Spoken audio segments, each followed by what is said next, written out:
Session की जो घोषणा जो हुई थी उससे पहले डिप्टी चेयरमैन साहब शुरू करो। Yes please. ये घोषणा जब हुई थी उससे पहले हमारी पार्टी ने ये मांग किया था कि डॉक्टर अंबेडकर के 125वीं जन्म शताब्दी पर आप एक स्पेशल सेशन बुलाइए ताकि कुछ नए कानून जो हमारे हिसाब से जरूरी है उन कानूनों को लागू करें।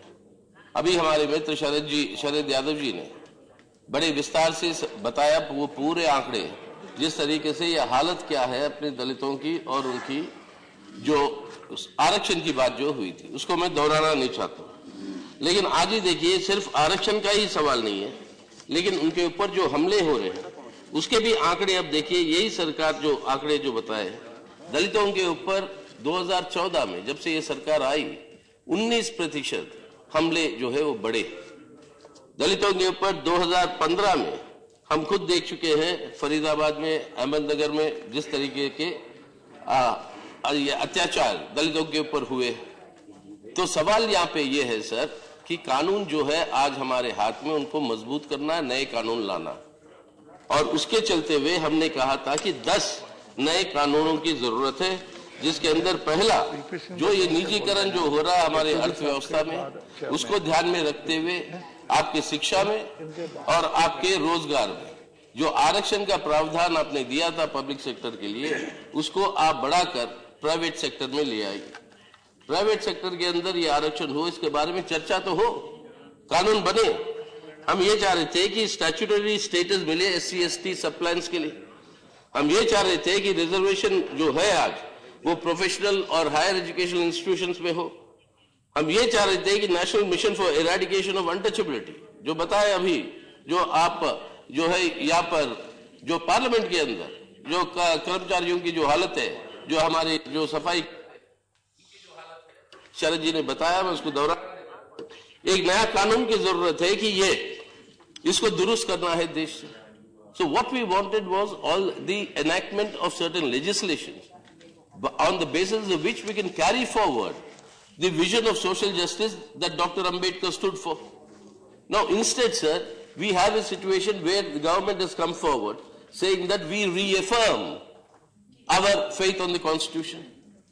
Where is the question of reaffirming? You are here, I am here, all of us are here on an oath over this Constitution.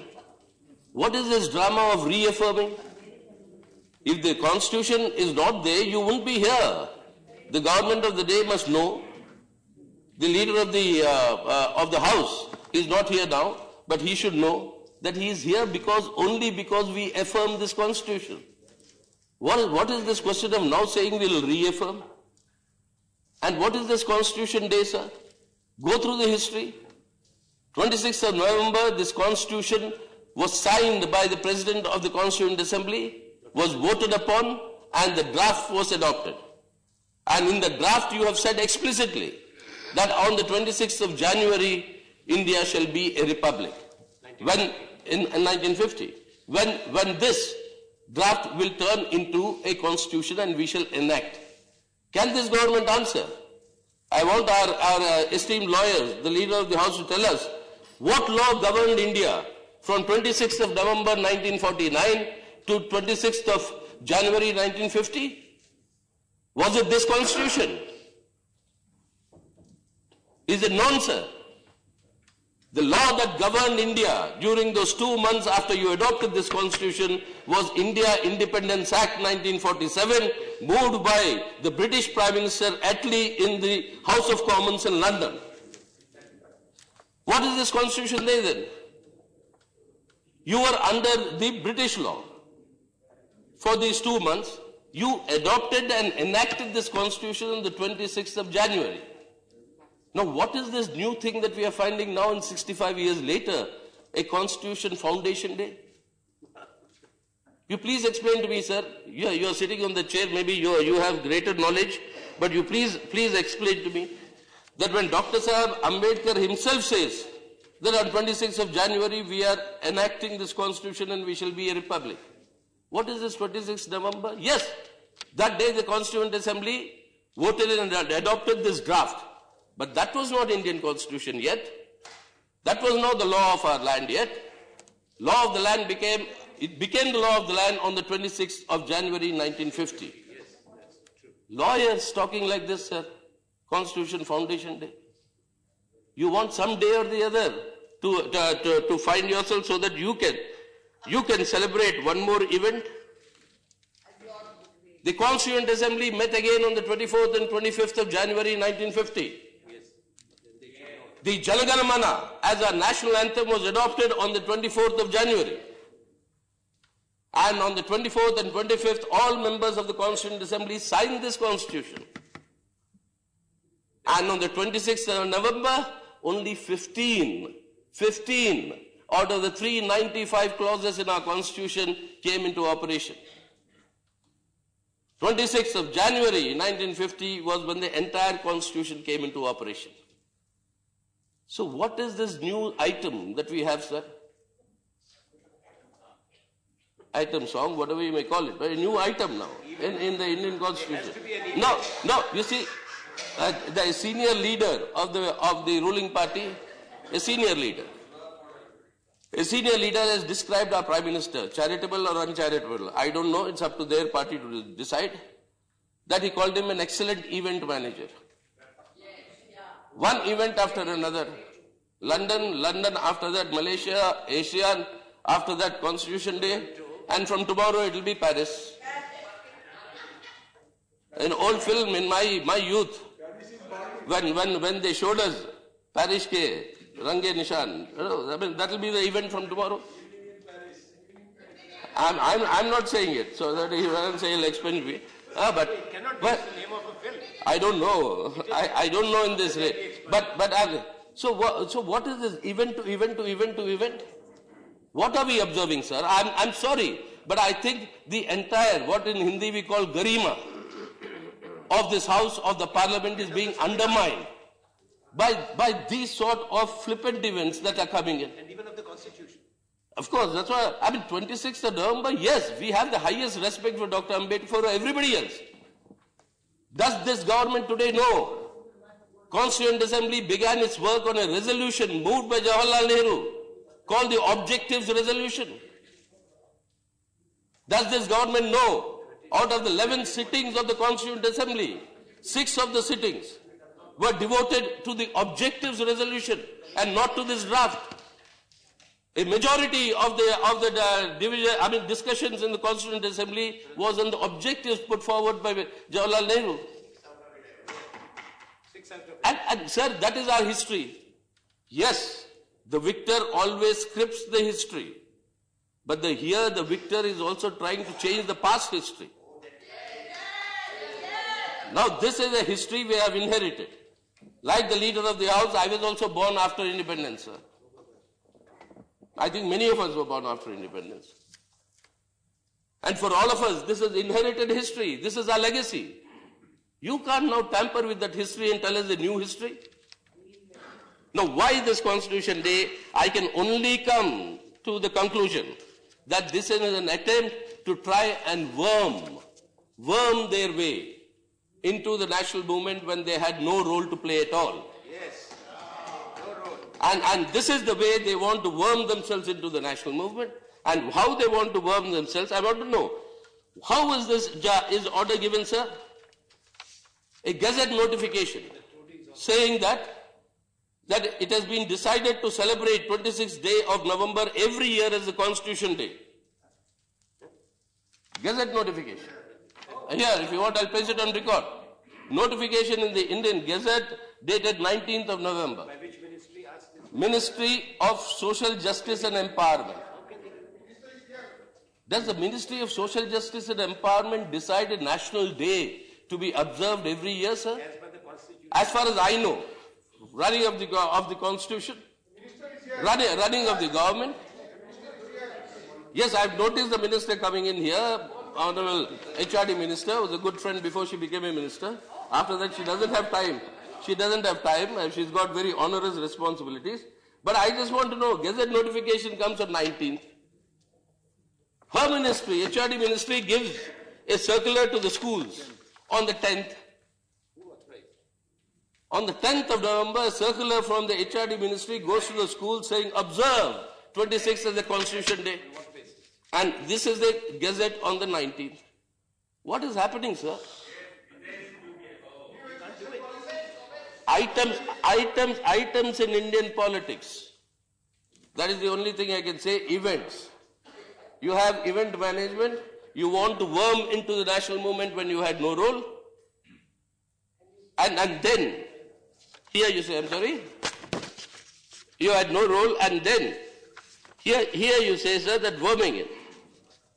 That apart from the events, etc., I like to say, sir, here and put it on record.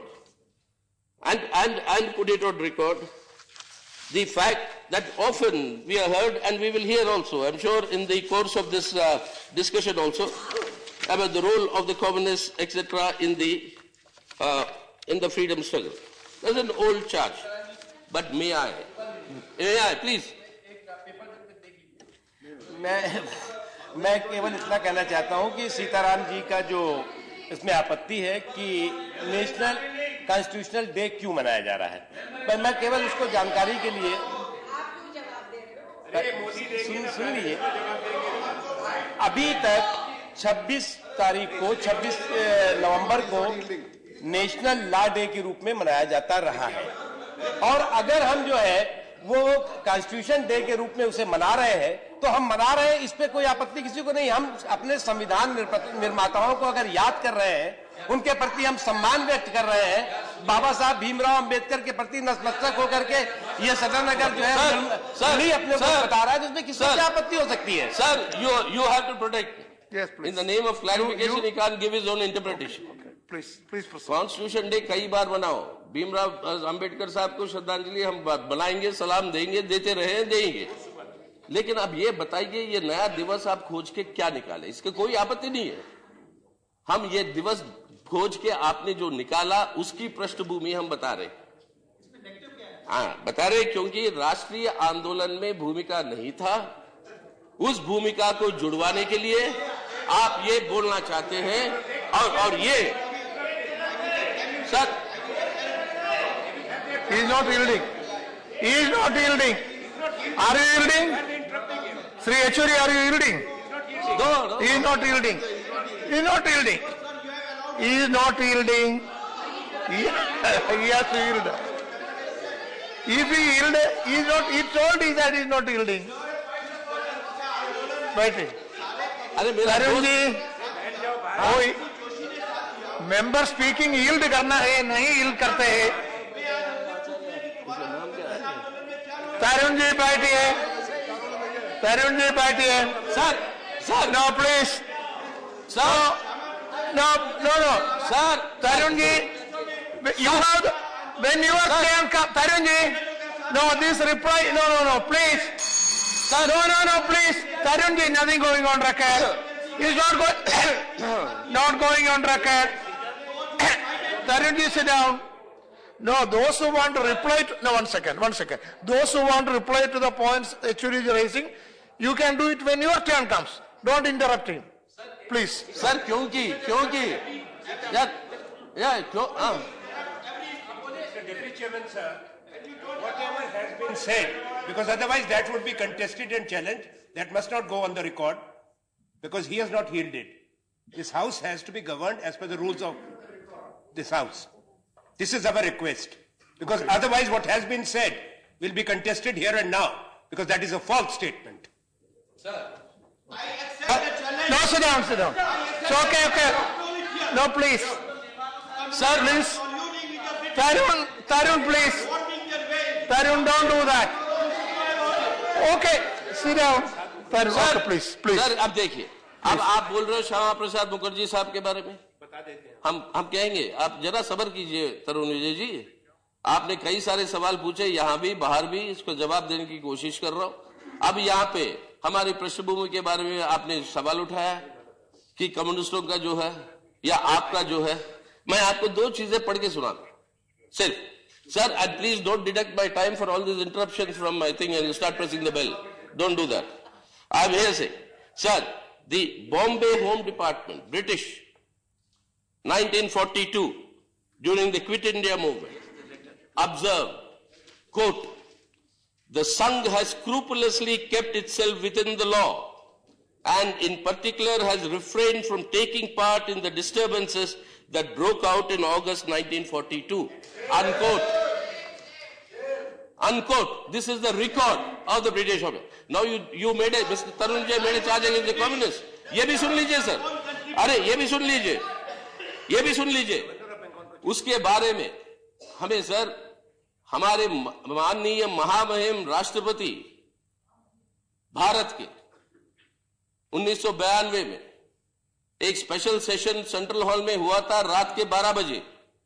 उस 12 बजे central hall में जो हुआ था special session 1942 का 50वां सालगिरह, वहां पर बोलते हुए महामहिम राष्ट्रपति जी शंकर दयाल शर्मा जी, उन्होंने अपनी भाषण में जो यहां पे रिकॉर्ड में मौजूद है कम्युनिस्टों के बारे में जो कहा, ये पढ़ के सुना रहा हूं. Quote, after large scale strikes in mills in Kanpur, Jamshedpur and Ahmedabad, a dispatch from Delhi dated September 5, 1942 to the Secretary of State, London, reported about the Communist Party of India, their behavior of many of its members. Then it says, quote, the behavior of many of its members, Communist Party's members, proves what has been clear, namely, Communist Party is composed of anti-British revolutionaries, unquote.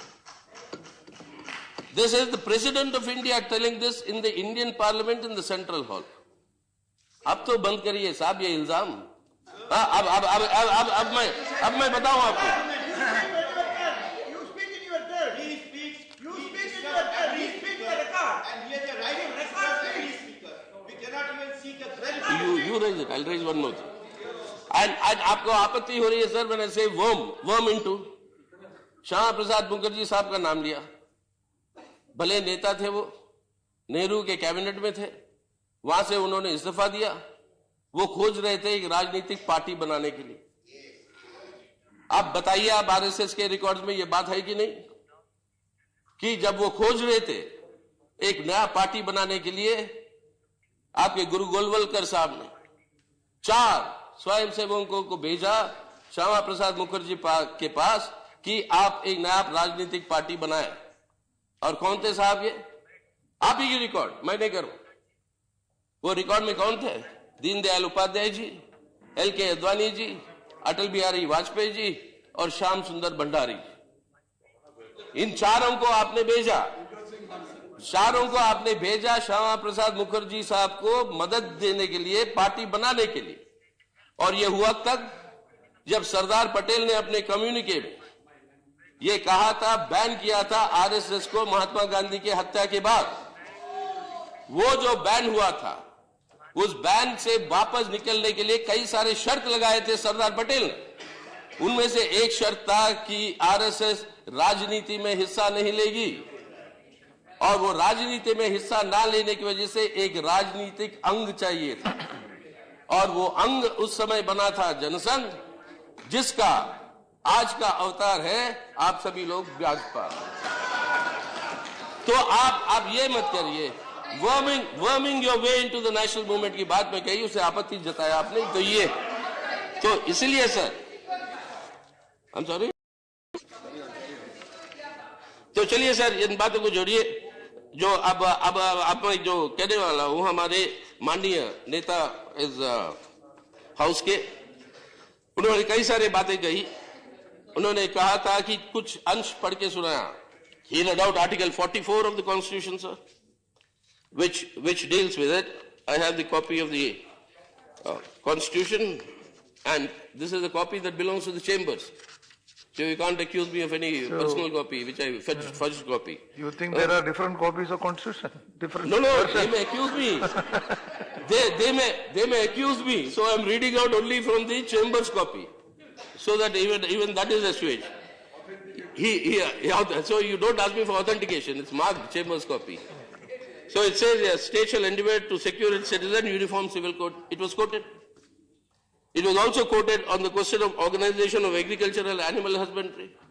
I pointed out then that these are directive principles of state policy. but in the directive principles which are not justiciable and enforceable. And these directive principles also have the other things, which is not quoted. What do they say? That the state shall promote with special care the educational and economic interests of the weaker sections of the people. What did Baba Sahib Ambedkar say? The same thing? That is 46th article. That's 47. The state shall regard the raising of the level of nutrition and standard of living. Isn't it a shame that the largest number of children today malnutrition are in India? Isn't it a shame today? Most of the majority of the stunted children in the world are from India today. This is the constitutional directive, Article 47. What has been done? You only pick and choose what you want to do it, and that is where the suspicion comes. What is your actual motive? And sir, here in article, I'll say in the section on fundamental duties that are supposed to be enforceable, the section on fundamental duties, you please look at your copy in your hand, sir. Article 51A. It shall be the duty of every citizen of India. What does it say, sir? That if you read, to value and preserve the rich heritage of our composite culture. Is the composite culture what we are preserving, sir? I'll come to that again. And what does 51A? H says, sir, to develop the scientific temper, humanism, and the spirit of inquiry and reform. Scientific temper, sir. If we hear that Lord Ganesha was the creation of plastic surgery, or Karna in the Mahabharata was the creation of stent technology in test tube babies, is that scientific temper, sir? And it comes from no less than the Honorable Prime Minister. Yes. What is happening? What are you implementing? What are you wanting to implement and what not? You are only reviving the hardcore Hindutva agenda. Cow protection, you wanting to revive. Then the entire question of equality of all citizens to liberty and life. He's quoted article, this was 35, no? What was it? He said he's not here unfortunately, so I can't request him also. He's quoted this article 30 to say that, I mean, you can also help me, sir, finding that clause. And saying that these are contradicted by articles 29 and 30. Now, article 15, the state shall not discriminate against any citizen on grounds of only religion, race, caste, sex, place of birth, or any of them. Article 15, fundamental rights. And it says article 29 and 30 are in contradiction. Sir, any right, any lawyer would know. Any right always comes with what is called reasonable restrictions. There is no right, and I hope Mr. Parasaran is here. Yes. There is no right which does not come with reasonable restrictions. The reasonable restrictions to Article 15 have been detailed in an article in the Constitution, 29 and 30, where the rights of the minorities to the religion, and minorities here meaning not only religious, but language, linguistic minorities.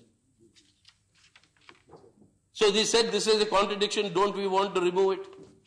What would Dr. Ambedkar say today if he's talking about this contradiction?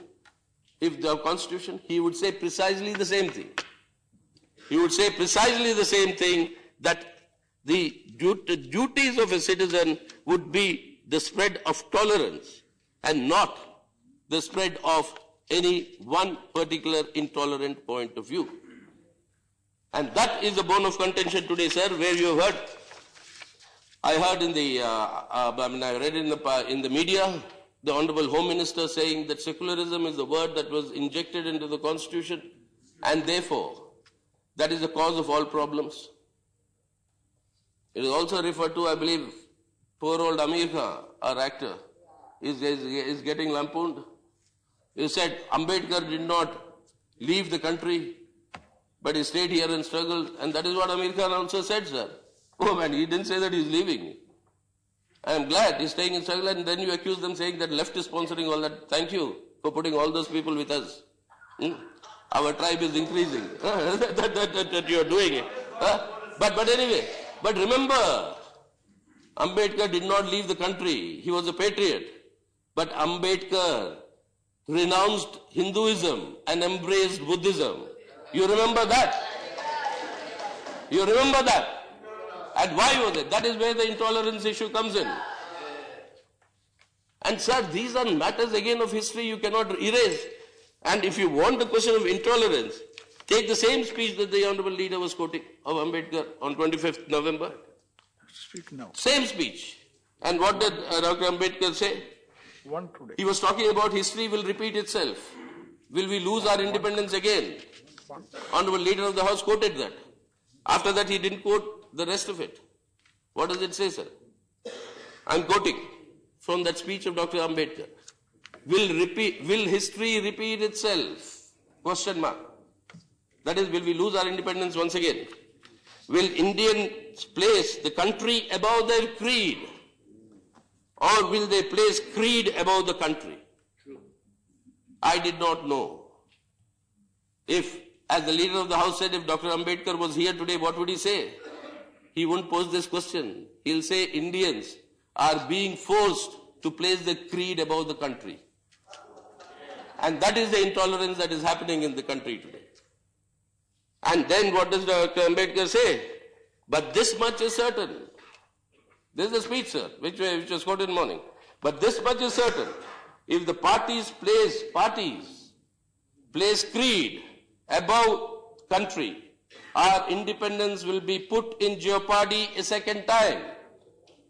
After all the instances he gave, which was quoted by the leader, will be put in a jeopardy a second time and probably be lost forever. This eventuality we must all resolutely guard against. We must be determined to defend our independence with the last drop of our blood. Today, when I stand up against this intolerance, I'm doing exactly what Dr. Ambedkar asked us to do. Anybody who wants to say what Ambedkar said must be done, will do exactly what Dr. Ambedkar asked us to do, that is, raise themselves against this sort of intolerance. This is the same Ambedkar in the same speech. And then we heard the question of social justice. The essential point of Dr. Ambedkar is missed out. I've quoted this a number of times in this August House, sir. But I can't stop myself from quoting this again, that I'll quote it in the full. This is the point that I'll come to. I'll quote it in the full. It says, on 26th of January 1950, please note, once again, Constitution Day, the Republic Day, the 26th of January 1950, we are going to enter into a life of contradictions. In politics, we will give equality, and in social and economic life, we will have inequality. In politics, we will be recognizing the principle of one man, one vote, one value. In our social and economic life, we shall, by reason of our social and economic structure, continue to deny the principle of one man, one value.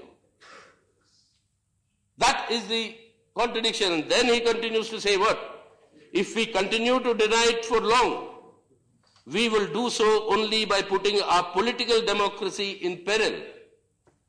We must remove this contradiction at the earliest, or else those who suffer from this inequality will blow up the structure of political democracy that this assembly hath so laboriously built. Unquote. This is Dr. Ambedkar in the same speech. What is the situation today? 100 multi-billionaires in our country, whose asset value is close to 1/2 of my country's GDP. And according to the latest census, 90% of the households in my country today have an income of less than 10,000 rupees a month. Is this contradiction being resolved, or are we only accentuating further? And are we discussing issues on how we should reduce the gap in this contradiction? Instead, every foreign trip, we find a new concession to foreign capital. 15 areas now that have been opened up to FDI. Free trade agreements that will ruin our domestic cultivation of commercial crops. Your agrarian distress is growing. Farmers are committing suicides. Your industrial production index, this government's own statistics, this month has shown a drop from 6% to close to 3%. Manufacturing to 2.4%, from over 6%. Industry stagnating or declining. Agrarian distress deepening. And Har Har Modi, Har Har Mahadev, sorry, I withdraw those words. अब वो कहने दो ना, यहाँ पे फिर हमें इल्जाम लगाएंगे. ये हर हर महादेव की जगह लोग अब जो है शिव जी को प्रार्थना कर रहे हैं, हर हर महादेव, दाल तो मिल जाए. हर हर का दाल 200 रुपए मुर्गे से मांगी. घर की मुर्गी दाल बराबर नहीं है सर, अब घर का दाल मुर्गी बराबर. अब ये हालत कर दी. अब इस पे कोई चर्चा है? कॉन्स्टिट्यूशन दिवस का मतलब क्या है? The social justice vision of doctor Ambedkar, where are we? SCs and SCs, their subplans, their reservations, the atrocities on them I have mentioned. On the question of these growing inequalities, the conditions of our people, what is this contradiction that you see the reality? Are we paying homage to Dr. Ambedkar, sir? Is this the way modern India is actually fulfilling that vision of social justice? Forget our political parties. Forget which party I belong to, which party you belong to. As an Indian today, when you're talking about these things, are we being honest to ourselves?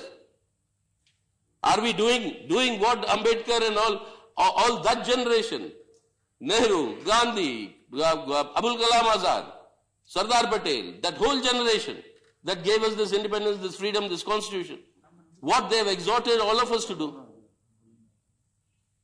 Are we doing it? And you say, I reaffirm my faith in the Constitution. Without that reaffirming the faith, you won't be here, as I told you. What is this reaffirming the faith?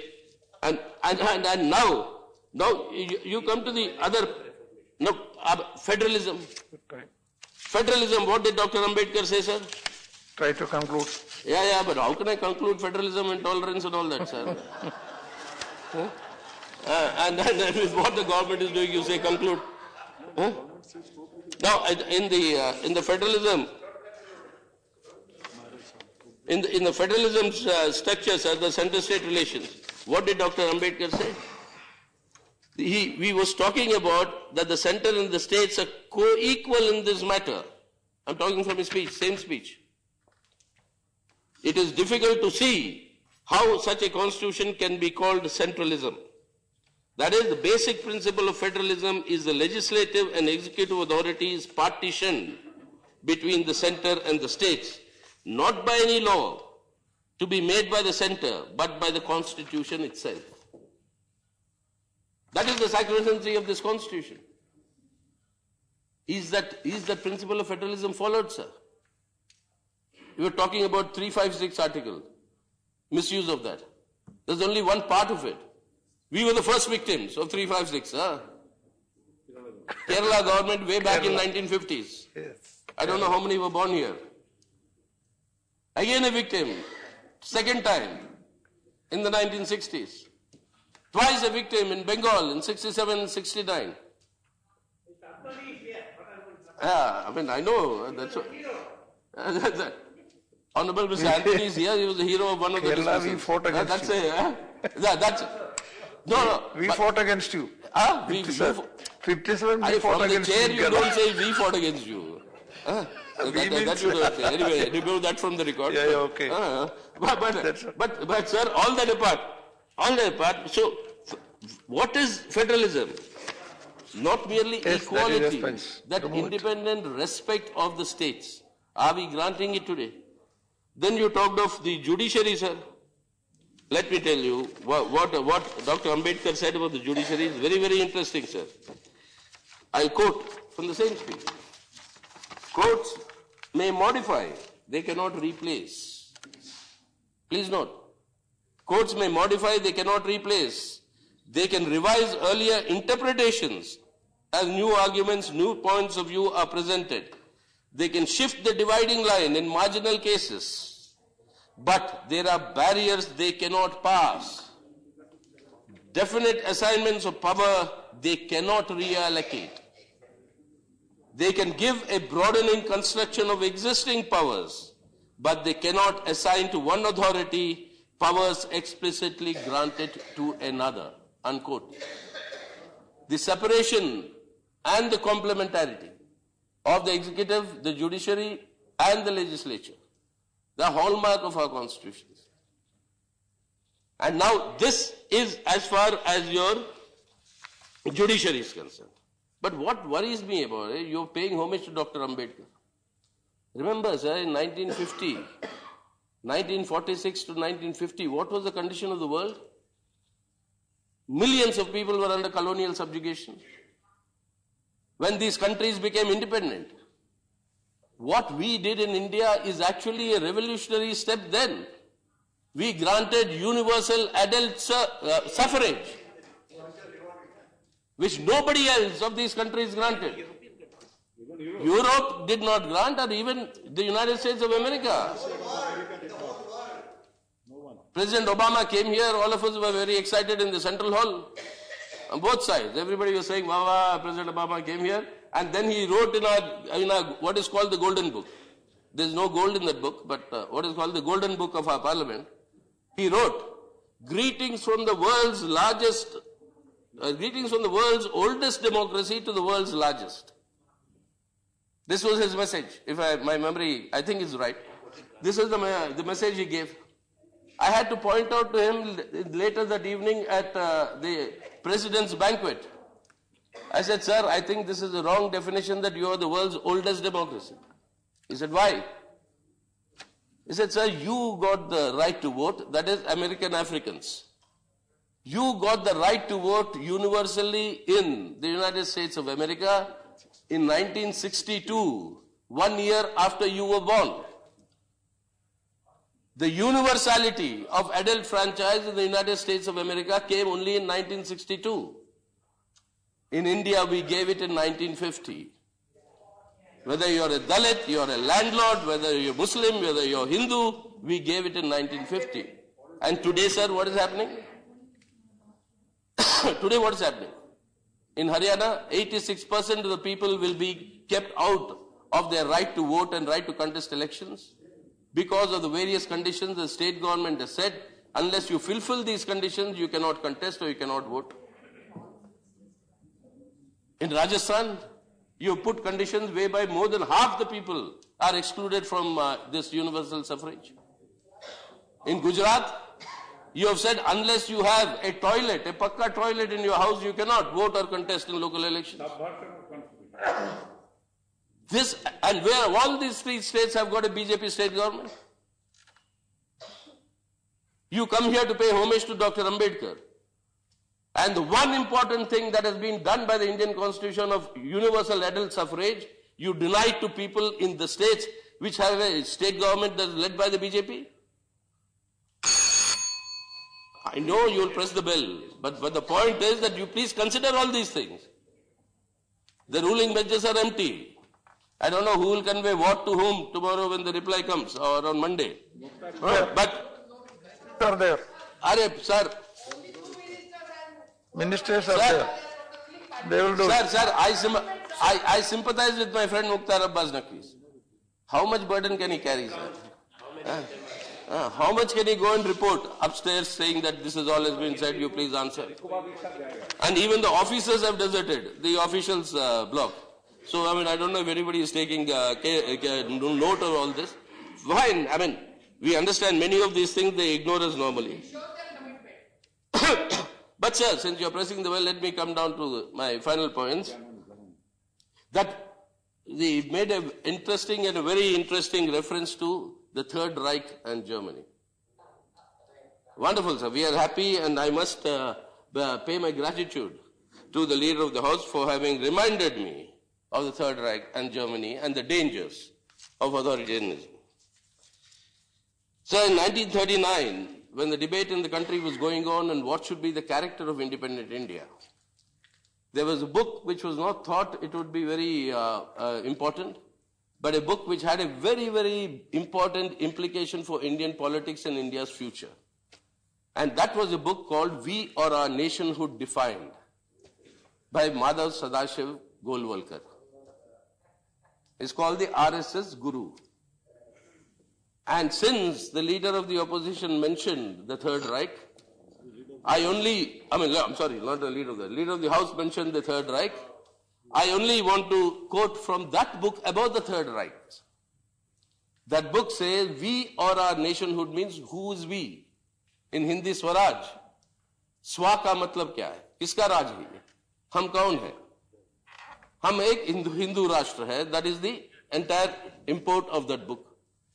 उस समय Hitler के बारे में चर्चा करते हुए Germany के बारे में, he talked that saying that only Hindus and Hindus alone are inhabitants of this country.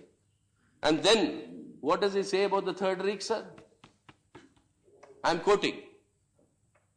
To keep up the purity of the race and its culture, Germany shocked the world by her purging the country of the Semitic races, the Jews. I'll stop, take a break here, sir, for a moment. You please draw the parallels in India. Who is that instead of the Jews? And who is that for the race and the culture and its purity? I continue with the quote. Race pride at its highest has been. Which book you are quoting? Sir, he's. No. No. You. My good friend. My good friend. You said which book you are quoting? You say. Sir, my good friend VP Singh may not be so much in tune with the RSS. He is a BJP member, a BJP MP. But the name of the book is We or Our Nationhood Defined. I am quoting from page number 35. Book published in 1939 by Bharat Prakashan, republished by Bharat Prakashan, second edition again in 1944. That is the authenticity. The book must be available in the library if it is not already removed. I mean, they have this habit also of removing all these books. It's already, but otherwise this book should be in the Parliament Library. Otherwise, I'll help you, give you a copy. Now, in this book, page number 35, I repeat that quote. To keep up the purity of the race and its culture, Germany shocked the world by her purging the country of the Semitic races, the Jews. Rice pride at its highest has been manifested here. Germany has also shown how well nigh impossible it is for races and cultures, having differences going to the root, to be assimilated into one united whole. A good lesson for us. Please understand. A good. We can't do it. What is wrong with it? He's not telling wrong. He's not telling wrong. Sir, You're not telling him wrong. He's not telling him wrong, VP. Sir, let me complete. You will get chance. You can reply. I will give you chance. Sir, Yeah. where I was. You can reply. You can reply to that. You will get your chance. You can reply to that. Yes. Where I have been. You say he is misinterpreting. You will get chance. Then you correct it. Okay. You will get chance. I am quoting verbatim. Okay. You could. And if you want, shall I re-quote? No need. Interrupting It's you. all on record. You proceed. You followed so far? Yeah. Huh? Yeah. Then where I was stopped, it says a good Now you have lesson to for conclude us. also. No Hey, let time, me no complete time. this quote, one No. sentence. A good lesson for us in Hindustan to learn and profit by, unquote. Now try to conclude. This is the Third Reich that the Honorable Leader of the House was reminding us. Is wrong, then And this Now is exactly what Now please this conclude. Hindu Rashtra is all about, sir. And that is why, sir, if you want to pay homage to and our Shraddhanjali to Dr. Ambedkar, please remember what he said in this speech finally. That he said, without equality, irrespective of caste, creed, sex, whatever you may have. And about creed, what he said, I quoted to you. Without equality, you cannot have liberty. Without fraternity, you cannot have equality and liberty. Without equality and fraternity, fraternity means sadbhavna also. Without equality and fraternity, you cannot have liberty. If you are celebrating India's freedom and its liberty, equality and fraternity are two things on which there can be no compromise with. Okay. And that is precisely what is being compromised. Please, sir, that is precisely what is being compromised in this entire furtherance of atmosphere of intolerance. And finally, let me end the quote by quoting Dr. Rajendra Prasad when he was about to put his signature on this draft. When he was about to put his signature on this draft, the future President of India, he was not yet President of India. He became President of India only on the 26th of January. And then the national movement said the Governor General, Dr. Rajagopalachari, he said the Governor General cannot administer an oath to our President because Governor General is an appointee of the British. So the Chief Justice was called in this Central Hall. Chief Justice was summoned, called, and he administered the oath. And after that, Dr. Rajendra Prasad administers the oath for an interim government. Adopts this constitution, administers the oath, and directs that under this new constitution, fresh elections be held after delimitation is completed, and that election was held in 1952. And today when we hear, sir, Sardar Patel was denied from being India's first Prime Minister. Unfortunately, poor Sardar died in 1950. 50. First election was 1952. Is it understood? Is it understood, sir? No, if there's some magic and some tantra through which, like Lord Ganesha, you can create somebody, who's dead and gone, unfortunately, to be the Prime Minister, I can understand. But anyway, that apart, what did Dr. Rajendra Prasad say? I'm quoting this and ending, sir, please. Dr. Rajendra Prasad, in his address, hailing that we adopted this constitution, says what? After all, a constitution like a machine is a lifeless thing. It acquires life because of the men who control it and operate it. And India needs today nothing more than a set of honest men who will have the interest of the country before them.